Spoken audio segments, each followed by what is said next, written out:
कार्यक्रम सुनने वाले सभी श्रोताओं को हमारा नमस्कार। श्रोताओं, जैसा कि आप जानते ही होंगे कि भारत निर्वाचन आयोग द्वारा कुछ अन्य राज्यों और केंद्र शासित प्रदेशों के साथ राजस्थान राज्य में भी मतदाता सूचियों का विशेष गहन पुनरीक्षण अभियान चलाया जा रहा है और इस अभियान के बारे में प्रिसाइज और ऑथेंटिक जानकारी देने के लिए आज हमारे साथ हमारे स्टूडियो में हैं नागौर के जिला कलेक्टर और जिला निर्वाचन अधिकारी श्री अरुण कुमार पुरोहित, और इनसे हम बातचीत करेंगे कि ये जो SIR है, special intensive revision of electoral roll, ये क्या है और इसके बारे में क्या जानकारी हमारे जो नागरिक हैं उनको होनी चाहिए। कलेक्टर साहब, हम आपसे जानना चाहेंगे कि ये जो SIR है यानी कि special intensive revision of electoral roll, ये क्या है और एक आम नागरिक को इसके बारे में क्या जानकारी होनी चाहिए, क्योंकि आप भारत निर्वाचन आयोग के प्रतिनिधि के तौर पर जिला निर्वाचन अधिकारी की हैसियत से हमारे श्रोताओं से मुखातिब हैं, तो हम चाहेंगे कि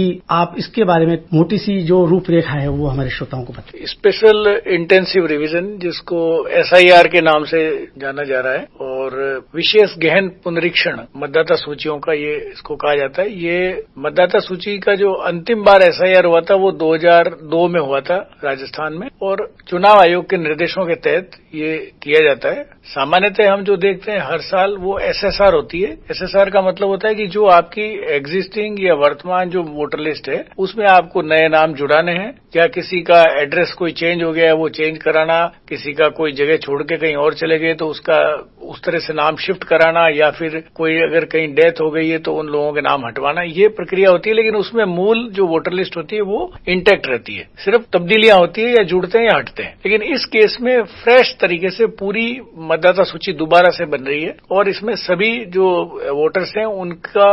एक तरह से वेरिफिकेशन होकर के और एक शुद्ध वोटर लिस्ट बनती है। एक लंबे अंतराल के बाद में ये इस तरह का समय समय पर चुनाव आयोग जो है वो करते हैं। इसके पहले भी भारत की आजादी के बाद में करीब 7 या 8 बार ये इस तरह की जो है विशेष पुनरीक्षण मतदाता सूचियों का हो चुका है। उसी चरण में, उसी कड़ी में ये कार्य भी हो रहा है। जी, तो हम जानना चाहेंगे कि इसकी प्रक्रिया के बारे में थोड़ा हमारे श्रोताओं को आप बताएं कि इसकी जो प्रक्रिया चूंकि शुरू हो चुकी है, नागौर में ये प्रक्रिया किस स्तर पर है, और इस प्रक्रिया के तहत जो वोटर्स हैं, मतलब जिनको वोटर लिस्ट में नाम जुड़वाना है या जिनका की वोटर लिस्ट में शुद्धिकरण किया जाना है, नाम जुड़वाना है, हटवाना है, या कुछ भी जो है, तो वो उसके लिए उनको किस प्रकार से अपनी तैयारी रखनी चाहिए। इसमें 4 दिसंबर से जो हमारे BLO हैं, जिसको हम बूथ लेवल ऑफिसर कहते हैं, वो हर एक मतदान केंद्र के लिए एक होता है। वो BLO जो है उसके पास फॉर्म्स हैं। वो फॉर्म्स जो हैं वो किस तरह से है कि 27 अक्टूबर को जो रात को जो वोटर लिस्ट थी, जो फाइनल वोटर लिस्ट उस दिन हो चुकी थी, रात को 12 बजे उसको लॉक रख किया गया, और उस समय जिन लोगों के मतदाता सूची में नाम थे उन सभी के नाम का फॉर्म वो ऑटो प्रिंट होकर के सिस्टम जनरेटेड आ चुका है। और वो उसमें उसकी बेसिक डिटेल, जैसे वोटर का नाम क्या है और उसकी जो फादर का नाम क्या है, ये डिटेल्स उसके अंदर ऊपर से लिखी हुई हैं, और वो उसी तरह से वोटर के पास फॉर्म लेके जाता है। उसके बाद उस फॉर्म को, उसमें जो फर्दर डिटेलिंग है वो वहां पे वो करवाता है कि 2002 की मतदाता सूची में यदि उस वोटर मतदाता का नाम था तो उसकी एंट्री आ जाती है। अगर 2002 की मतदाता सूची में उसका नाम नहीं है तो 2002 की मतदाता सूची में उनके किसी रिश्तेदार का नाम होगा, माता पिता, दादा दादी, नाना नानी, तो वो एंट्री भी वहां पे जो उसका राइट साइड वाला कॉलम है उसमें वो उनको वो भर देता है। इसके लिए मैं ये भी बताना चाहूंगा कि इसमें चुनाव विभाग द्वारा सिस्टम जनरेटेड जो डेटा हमको उपलब्ध कराया गया था, और वो जो 2002 की वोटर लिस्ट जो हमारे पास है, पूरे राजस्थान की भी है और पूरे भारत की भी है, तो वो इपिक नंबर से और नाम से, डिटेल से, इस तरह के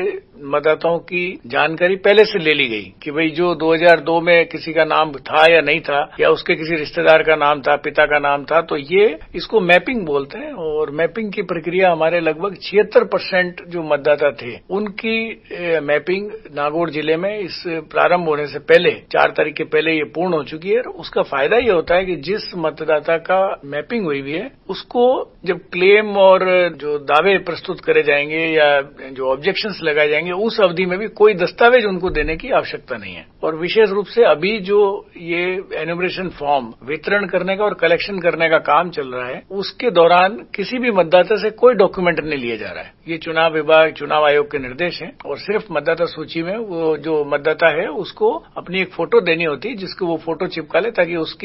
जिससे उसको जब वो वहां पे बीएलओ जाए तो उसको कोई किसी प्रकार की दिक्कत नहीं आए। और उसका वोटर लिस्ट में जो ड्राफ्ट पब्लिकेशन होगा, जो कि 9 दिसंबर को होगा, 9 दिसंबर को जो ड्राफ्ट वोटर लिस्ट बनेगी, वो एक तरह से प्रारूप प्रकाशन है, एक तरह से ये सूचना है कि भाई ये मतदाता सूची है जो हम फाइनल करने जा रहे हैं। उस पर यदि किसी को आपत्ति है, दो तरह की आपत्ति हो सकती है, या तो किसी का नाम है ही नहीं तो वो भी अपना आपत्ति के जरिए अपना फॉर्म नंबर 6 भर के और उसके साथ एक डिक्लेरेशन, दावा वगैरह लगा के वो भर सकता है। और यदि किसी का नाम गलत है, उस पर कोई ऐतराज करना चाहता है तो वो भी प्रक्रिया के तहत वो भी आवेदन कर सकते हैं। तो ये ड्राफ्ट इसलिए होगा और दावे और आपत्तियों का निस्तारण की जो अवधि है वो सब फाइनल होकर के और 7 फरवरी 2026 को अंतिम रूप से मतदाता सूची प्रकाशित होने जाएगी। जी, तो अभी जब गणना प्रपत्र वितरित किए जा रहे हैं, अभी तो हमारे मतदाताओं को यही करना है कि वो गणना प्रपत्र भरकर और वो जमा करवा दें समय पर। हाँ, उनको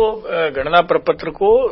भर के उस पे साइन करके देना है। भरने के लिए हमारे बीएलओ भी उनकी मदद कर रहे हैं और उसको डिजिटाइज फॉर्म में भी भरा जा सकता है। यदि कोई मतदाता यहाँ नहीं है, बाहर है, तो वो ऑनलाइन भी उसको भर सकता है, जिसके वीडियोज भी हमने जारी किए हैं। 2 बार हमने प्रेस कॉन्फ्रेंस भी किए जिला स्तर पे और पॉलिटिकल पार्टीज के जो प्रतिनिधि हैं उनको भी बुला के बताया है। और एक बीएलए भी एक पद है जिसको बूथ लेवल एजेंट कहते हैं, वो हर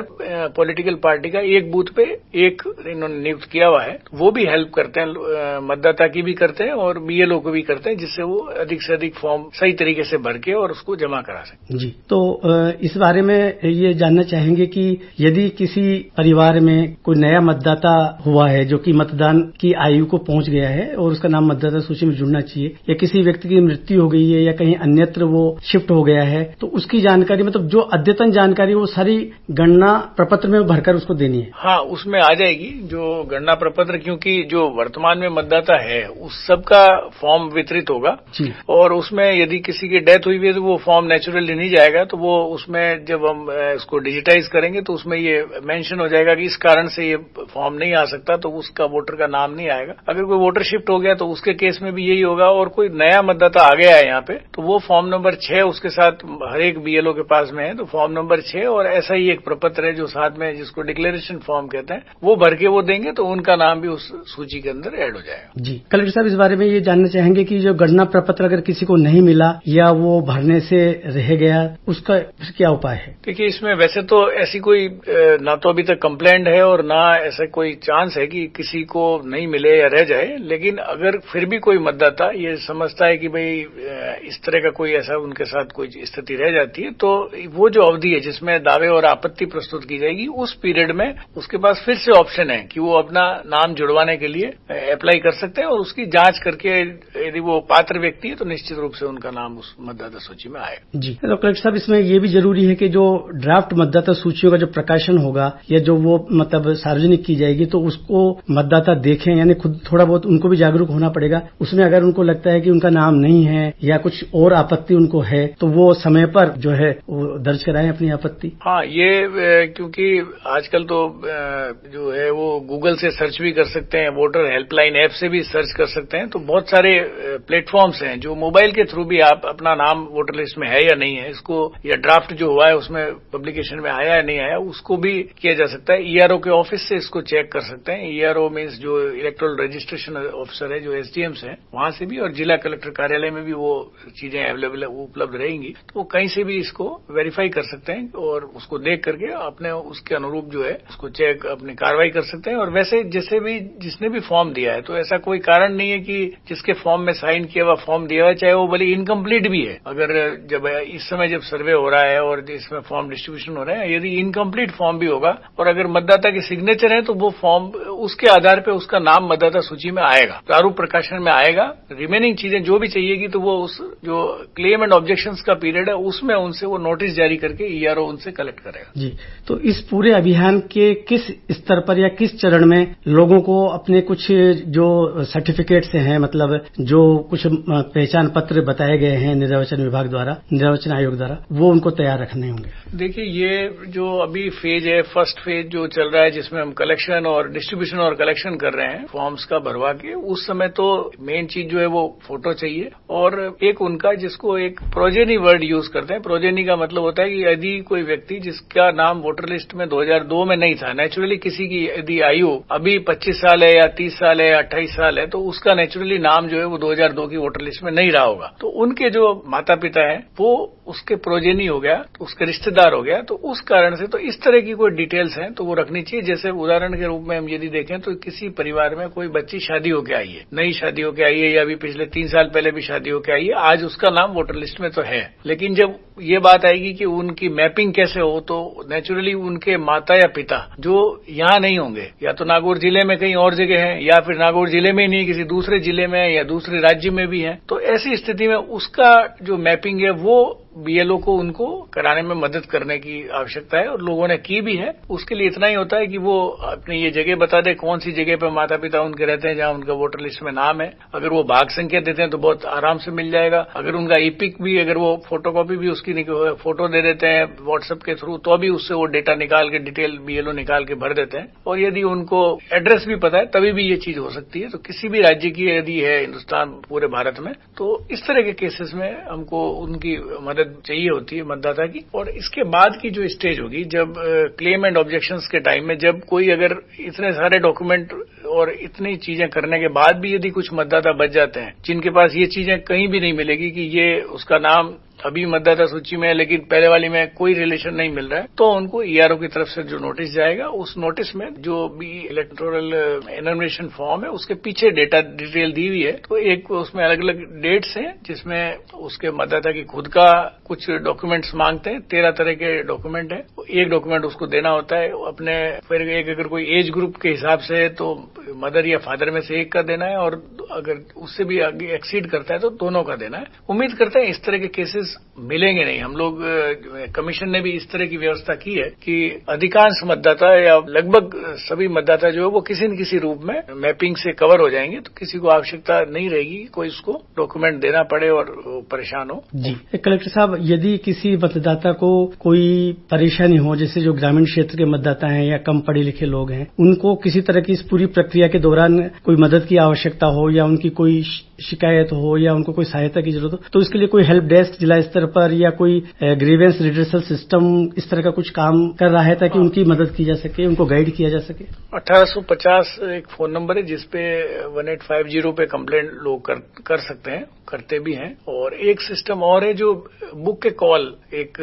नया फीचर इलेक्शन डिपार्टमेंट ने, इलेक्शन कमीशन ने इंट्रोड्यूस किया है, जिसका मीनिंग ये है कि आपको अपने बीएलओ का नंबर पता है, आप अपने बीएलओ को फोन करिए। यदि वो फोन उठा लेता है तो ठीक है, यदि नहीं उठाएगा तो जैसे ट्रंक कॉल बुक होता है वैसे उसके वो कॉल बुक हो जाएगा, और वो हमको सिस्टम में दिखता है कि किस बीएलओ को किस व्यक्ति ने कब फोन किया, और हम उसको जिला स्तर से और ईआरओ लेवल पे भी इसको मेंटेन करते हैं, रेगुलर रिकॉर्ड कीपिंग करते हैं इसकी, और चेक करते हैं, और उस बीएलओ को इंश्योर करते हैं कि वो वापस अपने उस मतदाता को फोन कर ले, उससे बात कर ले, उसको पूछ ले और उसकी शंका समाधान करे। तो विद इन 48 आवर्स सारे ही जो है वो कॉज जो है वो एड्रेस हो रहे हैं। किसी प्रकार का कोई अभी तक ऐसी कोई स्थिति नहीं आई। और उसके बाद भी यदि किसी को लगता है तो जिला निर्वाचन कार्यालय में भी फोन कर सकते हैं, एसडीएम कंसर्न जो है उनको भी फोन किया जा सकता है। तो इवन एईआरओ, जिनको हम तहसीलदार जो है हमारे अधिकांश हुए हैं एईआरओ, तो उनसे भी बात कर सकते हैं। जी, इस संबंध में कुछ लोगों द्वारा कुछ भ्रम भी फैलाए जा रहे हैं एसआईआर को लेकर कि कुछ लोगों के नाम काट दिए जाएंगे या कुछ लोगों के नाम विलोपित हो जाएंगे, या कुछ लोग जो कि मतदान के लिए मतलब जो योग्यता रखते हैं या अधिकारी हैं मतदान करने के, मतदाता सूची में उनका नाम होना चाहिए लेकिन जानबूझकर उनके नाम काटे जा सकते हैं, हटाए जा सकते हैं किसी साजिश के तहत, या तो इस तरह की जो भ्रांतियां हैं उनमें आप कितनी सच्चाई है? नहीं, देखिए, इसमें ऐसा कुछ भी नहीं है। बिल्कुल पारदर्शी और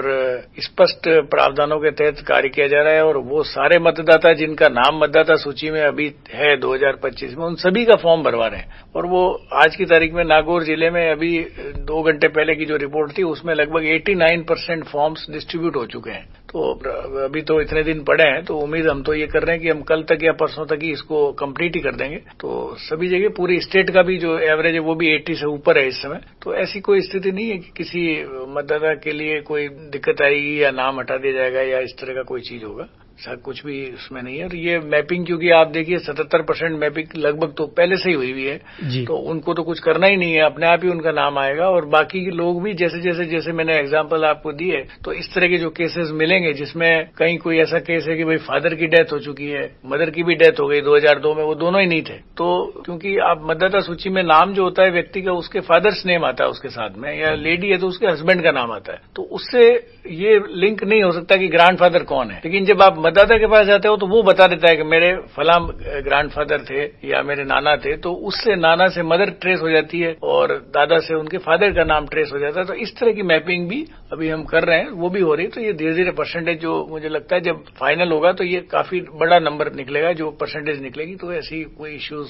कहीं किसी तरह का दिखना नहीं चाहिए। जी कलेक्टर साहब, हमारा देश एक लोकतांत्रिक देश है और भारत को तो मदर ऑफ डेमोक्रेसी कहा जाता है, विश्व का सबसे बड़ा लोकतंत्र है। और लोकतंत्र की जो सबसे महत्वपूर्ण जो प्रक्रिया है वो है चुनाव। और चुनाव में जो मतदाता मतदान करता है, तो ये सारी जो एक्सरसाइज की जा रही है चुनाव आयोग द्वारा, भारत के चुनाव आयोग द्वारा, वो इसलिए की जा रही है कि कोई भी जो योग्य मतदाता है जिसको कि मतदान से वो उसका नाम छूटे नहीं, और जो मतदाता सूची है उसका शुद्धिकरण हो सके, ताकि एक प्रिसाइज पोजीशन पता लग सके कि किस क्षेत्र में कौन कौन मतदाता हैं और उनका नाम सूची में दर्ज है। तो इसके लिए मगर ये जरूरी है कि जो मतदाता हैं वो जब भी चुनाव हो तो अपने मताधिकार का प्रयोग भी करें। मतलब तो उसके बारे में आप क्या कहना चाहेंगे हमारे श्रोताओं से? और इसके अलावा इस अभियान को लेकर कोई और बात जो आप बताना चाहते हो हमारे श्रोताओं से? इसके अलावा आप क्या अपेक्षा करते हैं मतदाताओं से, इस क्षेत्र के नागरिकों से? देखिए,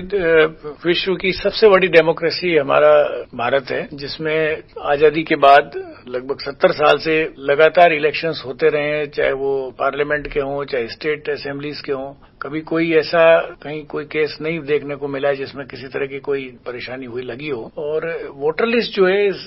डेमोक्रेसी की या लोकतंत्र की जो सबसे पहली और जो बेसिक नीड है वो वोटर लिस्ट है। वो जितनी प्योर होगी उसी के फर्दरेंस में इलेक्शन होता है, बाकी सब चीजें प्रोसीजरल है। वो इसके एग्जीक्यूशन करना है वो वोटर्स, और वहीं से वोटर ही बेसिक आदमी जो है वो वोटर है। तो इस प्रक्रिया से ये है कि जो कहीं डबल जगह नाम है, 3 जगह नाम है किसी के, वो बाय डिफॉल्ट भी हो सकते हैं कई बार, तो वो चीजें पता नहीं चलती इसमें। क्योंकि अब एक विकल्प ये भी है कि आधार कार्ड भी आप अपना आधार नंबर भी लिख दें, तो ये चीजें भी हो जाएगी कि जो सिस्टम है जब डिजिटाइजेशन करेंगे तो वो अगर किसी व्यक्ति का नाम किसी एक जगह है तो वो दूसरी जगह एक्सेप्ट नहीं करेगा उसको, तो ये एलिमिनेशन होगा। जो डेड वोटर्स है उनका नाम नहीं रहेगा। तो जो बोगस वोटिंग या इस तरह की कोई चीजें जो हमको देखने को मिलती है, कभी कभार कंप्लेंट्स भी छोटी मोटी आ जाती है, वो चीजें हम समझते हैं कि ये सब चीजें खत्म हो जाएगी, इस तरह की कोई चीज नहीं रहेगी। और आजकल आप देखिए तो जो वोटर लिस्ट है, जो रोल है, वो खुद भी फोटोग्राफ सहित है, तो वोटर का फोटो उसमें भी रहता है और जो वोटर खुद कार्ड लेके जाता है उसमें भी फोटो होता है। तो ये चीजें बिल्कुल खत्म सी हो गई कि कोई बोगस वोटिंग होगी या कोई किसी की प्रॉक्सी में वोट कर रहे हैं, इस तरह की कोई चीजें हैं, तो ये चीज नहीं है। और अभी जो ये प्रोसेस चल रहा है उसमें मैं जिला निर्वाचन अधिकारी होने के नाते इस जिले के निवासियों से यही अपील करना चाहता हूं कि आप अभी जो एन्यूमरेशन फॉर्म मिल रहे हैं और जो स्टेटस जो चल रहा है उसमें जो ऑनलाइन फॉर्म भरने का विकल्प है, तो उसमें हार्डली 1 या 1.5 मिनट का समय लगता है। और जो भी टेक्नोलॉजी से सेवी है, जिनको दिक्कत नहीं है, वो आराम से इस फॉर्म को भर सकते हैं। और यदि दिक्कत भी है तो आपको हम लोग गाइड करने के लिए वीडियोस बना करके और बिल्कुल सिंपल वे में दिया है। सिर्फ एक प्री कंडीशन है कि आपका नाम प्रेजेंट वोटर लिस्ट में और आपके आधार कार्ड में सेम होना चाहिए। यदि नाम में डिफरेंस है तो फिर आप ऑनलाइन जो है वो फॉर्म नहीं भर पाएंगे, वो आपको बीएलओ के थ्रू ही करवाना पड़ेगा यदि ये है। और जो यूथ हैं, क्योंकि उनके साथ मुझे नहीं लगता कि उनके कोई नाम में डिफरेंस कहीं मिलेगा, पुरानी टाइम में तो फिर भी हो सकता है जी। तो जो युवा है उनको हम लगातार ये प्रेरित कर रहे हैं कि वो अधिक से अधिक इसमें अपना डिजिटल फॉर्म खुद ही भरें। स्कूलों में, इवन कॉलेजेस में और कोचिंग इंस्टीट्यूट्स में भी हमने हमारे टेक्निकल जो लोग हैं उनको भेजे हैं, वो उन्होंने बच्चों के साथ शेयर किया है, उनको बताया है। और डेली बेसिस पे भी हम देख रहे हैं तो हमने काफी बड़ी संख्या में हमारे जो इलेक्टर्स हैं उन्होंने ऑनलाइन फॉर्म खुद ने भरे हैं। तो उससे आपका एक तो क्योंकि आप खुद फॉर्म भरते हो, फिर आप आधार के बेस पे ओटीपी आता है और आप उस पे सिग्नेचर आपका डिजिटल सिग्नेचर भी हो जाता है। तो ये कोई गुंजाइश नहीं रहती कि आपका कोई दूसरा फॉर्म भर देगा। और बीएलओ के भी काम भी उसमें भी हेल्प मिलती है उसको। तो जितना लोग हम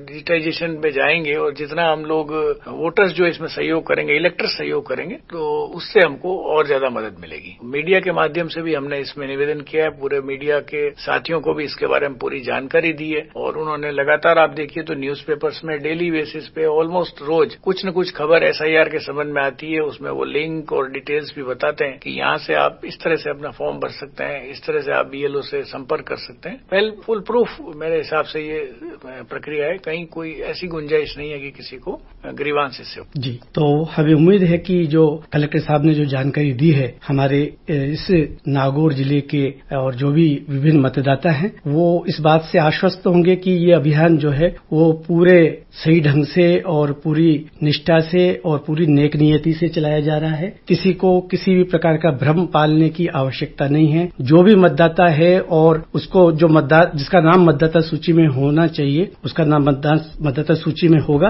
निर्वाचन आयोग भी ये कोशिश कर रहा है कि कोई गलती ना हो किसी भी प्रकार की। फिर भी थोड़ा फर्ज हमारा भी बनता है कि हम भी थोड़ा जागरूक रहें और जब ड्राफ्ट लिस्ट का, जब मतदाता लिस्ट का प्रसारण हो तो उसको हम देखें, अपनी कोई आपत्ति हो तो दर्ज कराएं और एक जागरूक मतदाता होने का परिचय दें। हमारी जो डेमोक्रेसी है उसको सफल बनाएं और अपने मतदान का जो अधिकार है उसका प्रयोग अवश्य करें। जब भी चुनाव हो, जब भी आपको मतदान का अवसर मिले, आप बूथ तक जाएं, अपना मतदान करें। कलेक्टर साहब, आज आप हमारे स्टूडियो में आए और हमारे श्रोताओं के लिए बहुत ही आपने प्रिसाइज और ऑथेंटिक जानकारी दी है और सभी भ्रमों का जो है आपने निवारण किया है। मुझे पूरी उम्मीद है कि हमारे श्रोता इससे बहुत लाभान्वित होंगे। आप हमारे स्टूडियो में आए, आपका बहुत बहुत धन्यवाद। धन्यवाद।